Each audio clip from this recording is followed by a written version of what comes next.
Tribuners diduga ada permainan uang yang dilakukan Irjen Verdi Sambo dalam kasus tewasnya Brigadir Yosua Huta Barat. Dilaporkan bahwa LPSK ditawari amplop coklat setebal 1 cm yang diberikan seseorang berpakaian serba hitam seusai bertemu Verdi Sambo.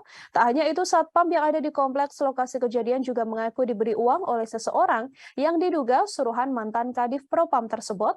LPSK bertemu dengan Irjen Verdi Sambo pada 13 Juli lalu. Pertemuan itu dilakukan beberapa hari seusai kabar kasus pembunuhan Brigadir J mencuat.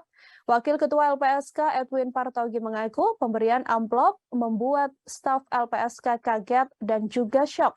Karena syok, mereka pun tak sempat menanyakan atau membuka isi dari amplop itu.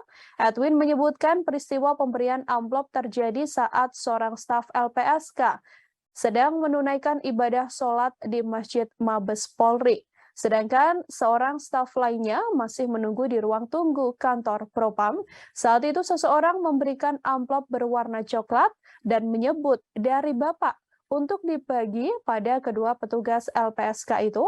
Pesanan yang disampaikan berupa map yang di dalamnya berisi amplop berwarna coklat dengan ketebalan masing-masing 1 cm. Staf LPSK pun langsung menolak dan mengembalikan uang tersebut. Serupa dengan apa yang dialami staf LPSK, seorang petugas keamanan atau security di kompleks rumah pribadi Irjen Pol Verdi Sambo yang ada di Jalan Saguling 3 Jakarta juga telah mengaku disogok. Ia dibayar untuk menutup seluruh portal kompleks yang mengarah ke rumah mantan Kepala Divisi Profesi dan Pengamanan Polri itu. Security kompleks berinisial S mengaku diperintah oleh seorang pria dengan bayaran untuk menutup portal kompleks tersebut. S mengaku menerima uang sebanyak 2 kali dari sosok itu.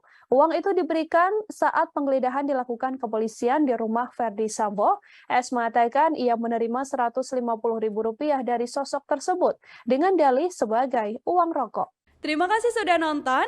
Jangan lupa like, subscribe, dan share ya.